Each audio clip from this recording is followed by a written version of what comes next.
Hello everyone. I welcome all of you to the 6th session of the course Energy Law. In today's session, we will examine the notion of permanent sovereignty over natural resources. Let us quickly recap what we have covered in the previous week. We started our discussion with a foundational understanding on energy. Then we saw the relationship between energy and law. We examined the evolution of energy coupled with the energy life cycle. Then we examined the theories on energy law. Then the sources of energy law. We also examined the laws and regulations in India covering key sectors such as electricity, coal, petroleum, natural gas, renewable energy sector, nuclear energy and green hydrogen. Week 2 of the course will explore the fundamental legal concepts and principles. The 6th section is dedicated for understanding the notion of permanent sovereignty over natural resources. The 7th session will explore the effects and application of the notion of permanent sovereignty over natural resources. In the 8th session, we will examine a parallel development, which is self-determination over natural resources as people's rights. In the 9th session, we will examine the jurisprudence relating to permanent sovereignty over natural resources. In the 10th session, we will examine other principles that are relevant in the context of international energy law.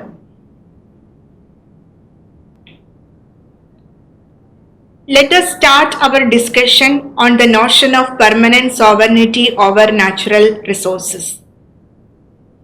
We start our discussion by looking at the background of the notion, followed by the international legal context, evolution of the notion through various phases. Then we will examine how the notion found its expression in other treaties, followed by conclusion.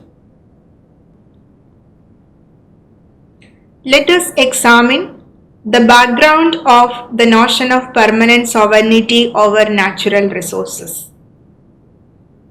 If we look for the meaning of the word permanent, we don't have many references. Probably we could interpret it as efficient or inalienable. That means the right to sovereignty over natural resources must be efficient and that should be inalienable.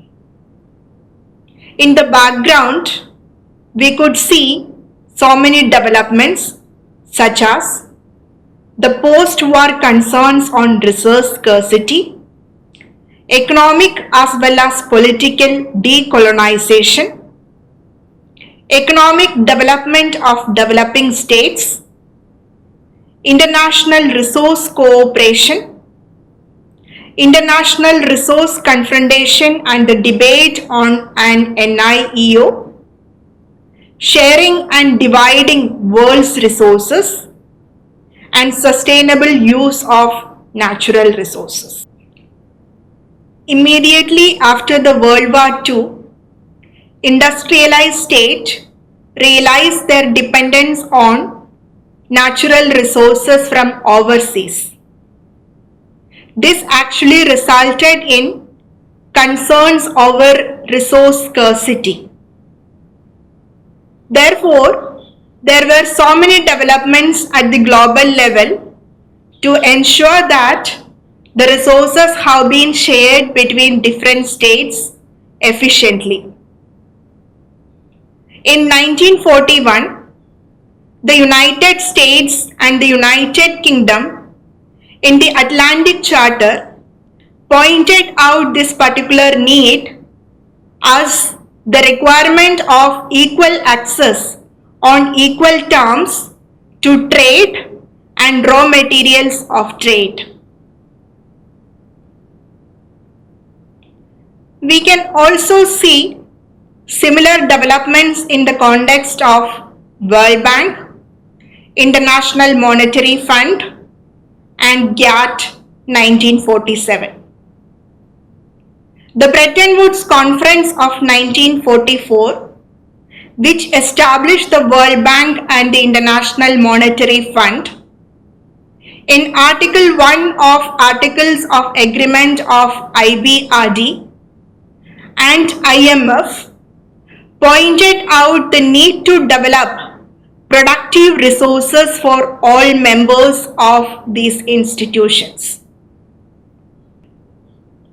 We may also refer to the preamble of the General Agreement on Tariffs and Trade 1947, which pointed out full use of the world resources.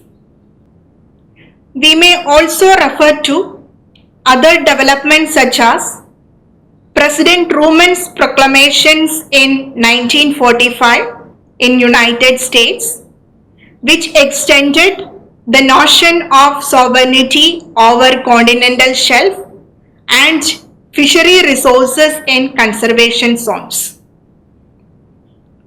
Another bold initiative was that of the Santiago Declaration of 1952, in which Chile, Ecuador, and Peru proclaimed exclusive jurisdiction and sovereignty over the sea along the coastal lines of their countries, which may extend up to 200 nautical miles.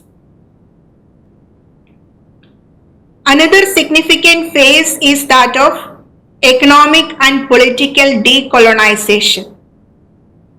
During 1950s, we could see the struggle of the newly independent states over their right to self-determination.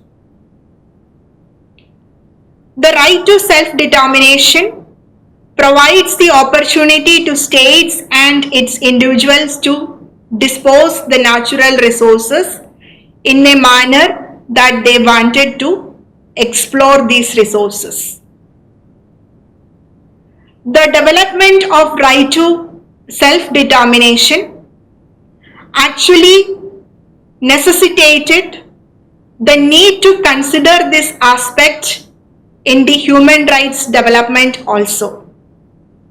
This ultimately resulted in adding right to self-determination as part of the human rights documents of 1966, which are the International Covenant on Civil and Political Rights and the International Covenant on Economic, Social and Cultural Rights. We can also see the economic development of the developing states in this period. There were many international investment agreements between the developed world and the developing world. The increased number of international investment agreements actually necessitated a proper way of dealing with the investment relations between the host state and the foreign investor. The oil shock of 1970s and the increased assertiveness exercised by the developing countries actually called for a new international economic order in 1970s. The result was that of the new international economic order of 1974 and a Charter on Economic Rights and Duties of States 1974. In the context of sharing and dividing world's resources, We may refer to developments such as the Stockholm Declaration of 1972 and the Rio Declaration of 1992. These declarations placed permanent sovereignty over natural resources in the context of environmental law and limited by the existing principles of international law. We may also refer to the United Nations Convention on Law of the Sea for the purpose of the coastal states' exclusive jurisdiction over maritime resources. Regarding the sustainable use of natural resources, we may refer to the Brundtland Report of 1987 titled as Our Common Future. This report coined the idea of sustainable development in the backdrop of economic development and environmental protection. Let us examine the international legal context of the doctrine. In the international legal context, we may see the principles such as territorial sovereignty, territorial jurisdiction, self-determination, international minimum standard of treatment to the property of aliens, and the principles of international investment law. The notion of permanent sovereignty over natural resources sits at the intersection of international legal politics and international law. The very aim of the notion was that of taking care of the relationship between the host state and the foreign investors with respect to the investments that have come from abroad. If we examine the doctrine from a political perspective, what is significant is the manner, means, and the end of transformation achieved.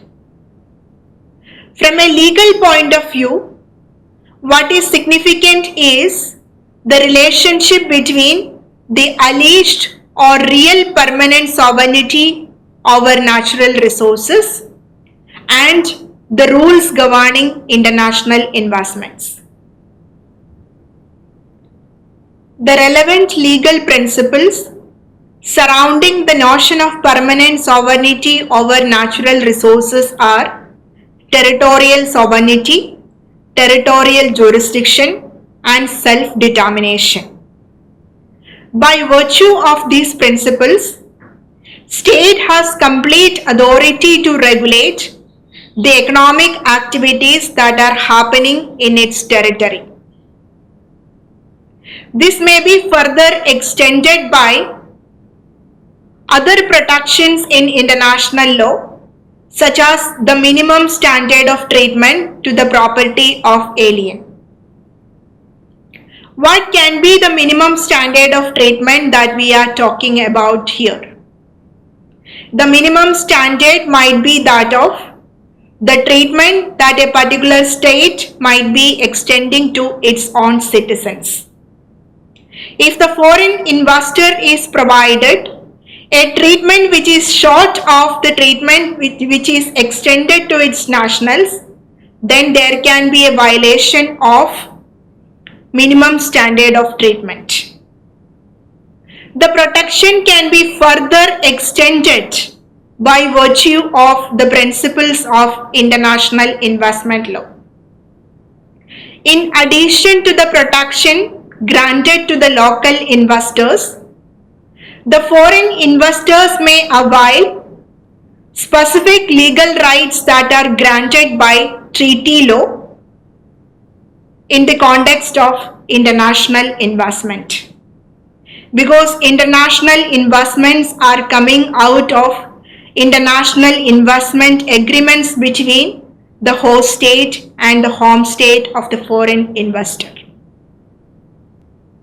After examining these principles, we can very well say that there was a need for redefining the relationship between the host states and the foreign investors with respect to the exploitation of natural resources that are there in the territory of the host states.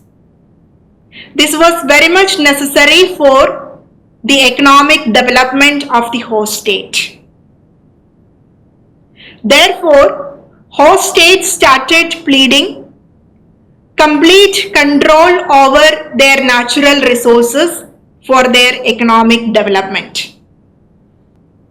With the background and the international legal context, now let us examine the evolution of the notion of permanent sovereignty over natural resources through various phases in the General Assembly of the United Nations.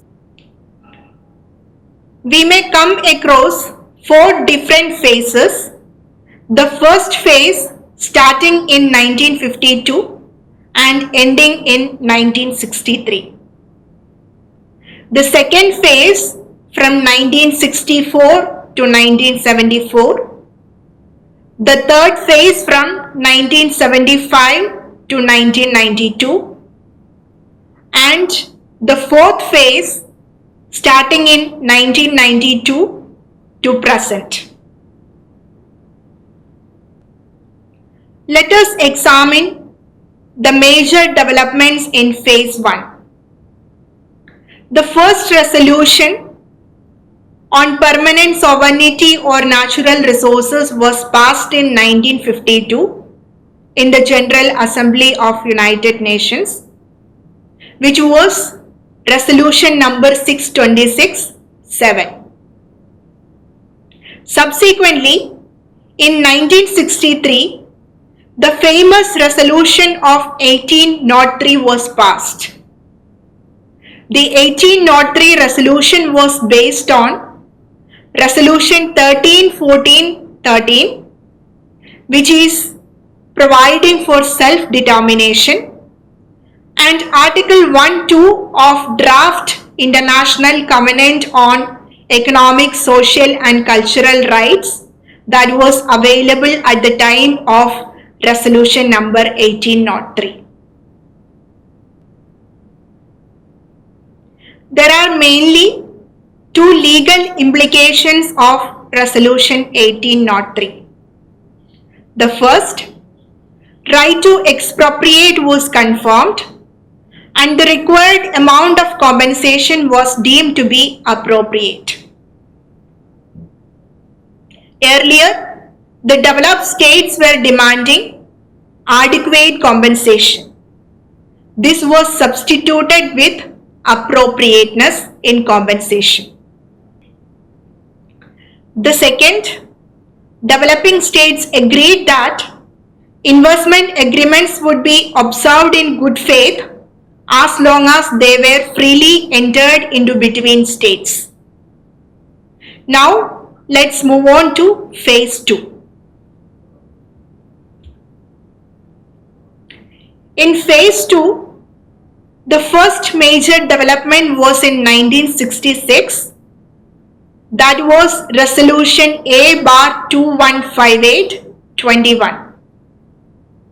This resolution provided for the right of developing states to produce, refine and market their resources themselves and to acquire the freedom of choice between activities of foreign investors and activities of their own. Subsequently, in 1970, the United Nations Secretary General come up with a report on the exercise of permanent sovereignty over natural resources and use of foreign capital and technology. This report is very significant from the point of view of 2 important developments. In this report, the Secretary General verified that The notion of permanent sovereignty over natural resources was a legal concept, but it had also acquired an economic and social dimension.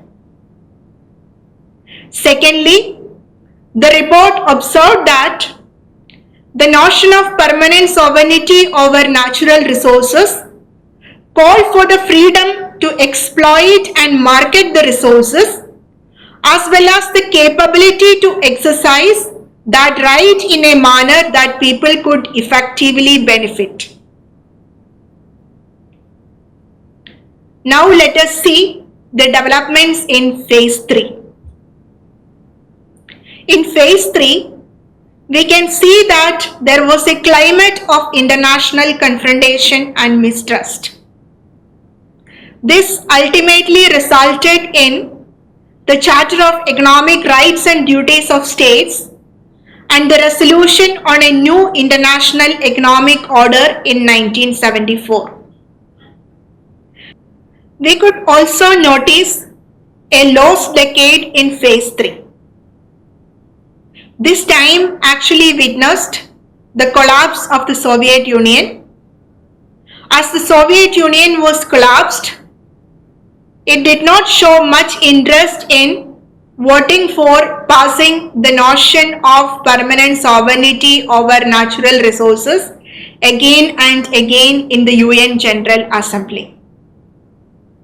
In 1992, the investment agenda was de facto moved from the United Nations General Assembly to the World Bank. And this is again the time the United Nations abandoned its initiative for a code of conduct on transnational corporations. This actually affected the development of permanent sovereignty over natural resources for some time, and it was thought that the end of phase 3 would be the end of the notion of permanent sovereignty over natural resources. Now let us see the developments in phase 4. Some initiatives were again started in 1992, exactly after 40 years of the initial declaration on the notion of permanent sovereignty over natural resources. The Energy Charter Treaty came into effect in 1994, and the Energy Charter Treaty in its Article 18 recognized the notion of permanent sovereignty over natural resources. Article 18(1) reads, "The contracting parties recognize state sovereignty and sovereign rights over energy resources. They reaffirm that these must be exercised in accordance with and subject to the rules of international law." We can see that ECT provides for the notion of permanent sovereignty over natural resources, but limited by the principles of international law. After 1994, the notion of permanent sovereignty over natural resources was found in other documents such as the documents of Gas Exporting Countries Forum, documents of the International Energy Forum, and recently in 2015, the Sustainable Development Goals. Specifically, paragraph 18 of SDG provided for the notion of permanent sovereignty over natural resources. We can also see that the notion of permanent sovereignty over natural resources is expressed in other treaties as well. For instance, the Vienna Convention on Succession of State in respect of Treaties 1978, the relevant article is Article 13. The Convention on the Law of the Sea 1982, the concerned articles are 56 and 193. The Vienna Convention on Succession of States in Respect of State Property, Archives and Debt, 1983. The concerned article is Article 38(2). Then the UN Framework Convention on Climate Change, 1992.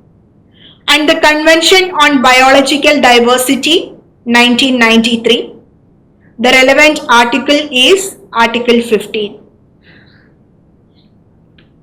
Let us summarize our discussion on the notion of permanent sovereignty over natural resources. The principle of sovereignty over natural resources embodies the rights of states and peoples to freely dispose of their natural resources. Throughout its development, the debate on resource sovereignty broadened as well as deepened. Broadened by extending its scope to natural wealth and marine resources. Deepened by claims to an increasing number of resource-related rights, including in the field of regulation of foreign investment. Subsequently, by identifying duties emanating from the principle of permanent sovereignty over natural resources. In this way, the emphasis of the principle of sovereignty over natural resources gradually shifted from a primarily right-based to a qualified concept encompassing duties as well as rights. Let's see what's coming up. The upcoming session will examine the effects and applications of the notion of permanent sovereignty over natural resources, exploring how this principle influences international energy governance, state control, and sustainable resource management. Thank you.